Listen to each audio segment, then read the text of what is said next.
like everybody's just screaming at each other, talking to each other because you're just being angry at each other.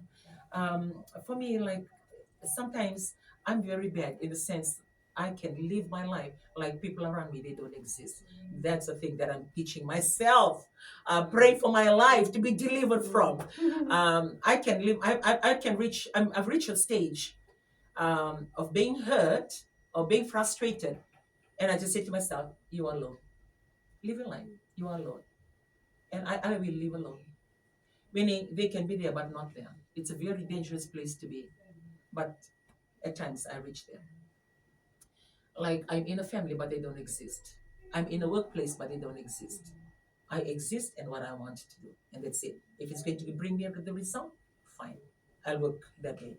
And I will not ask for help and I don't need their help. And I'll just stand up and work my life. And when I reach that stage, it's when I really go deeper to God and ask God to help me, to get me out of that moment. And yeah, so I'm sharing something with us this morning that whatever that you're going through, always remember that life is worth living. And most of the time when I go through that, I will tell God, for sure, when you create Rachel, no, or to both then, for sure, when you create Rachel, you wanted her to be happy.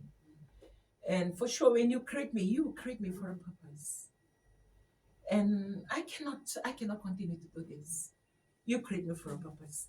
So my self-pity or however you describe it, I don't do it to men.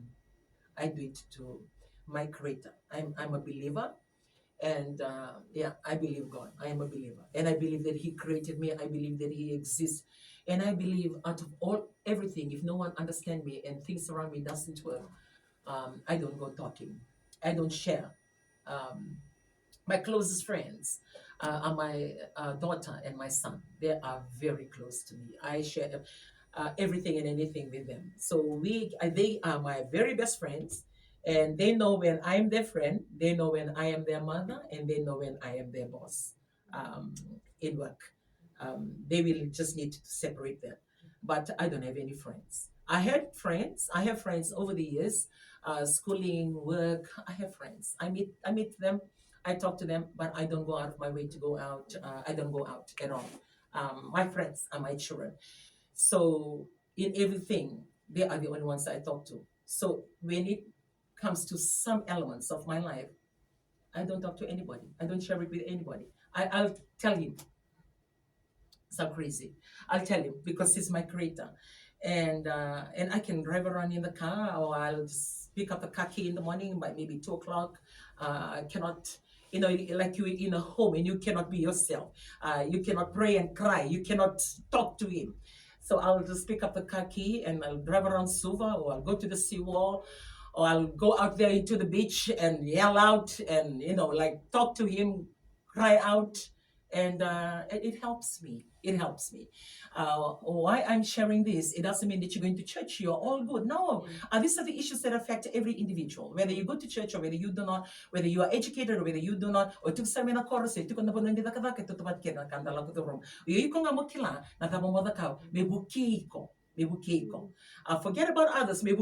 Help yourself first. Because when you're good, then all these things will be good. Because when you're not good, all these things are not going to be good.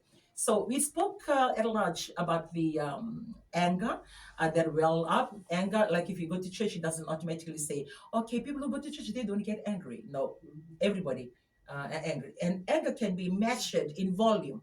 Kaya doon sa nga baliw, ako doon nga baliw life. Kaya kami kagor. Na namo doon rin explained na tone nindo mo kaya doon nga baliw. Kaya doon baliw. Sabi mo ko, bibado, sa dhunru value. Kaya dhunru, your anger comes in different level and different volume. So wherever you act with that anger, you yourself should be a good assessment. Kung nga mo ko assess the kiko nga, kaya ko kailan niya vachi kaya na dhunru. Then you go that's unhealthy. If my anger has reached that level, it's very unhealthy. So either you could let it check in the blood pressure. So nanomula sa relakala. The journey is very short. Don't continue to live your life in anger. Like I will say that because for me, I'm a perfectionist. I work so hard to imperfect myself, and my expectations is very high.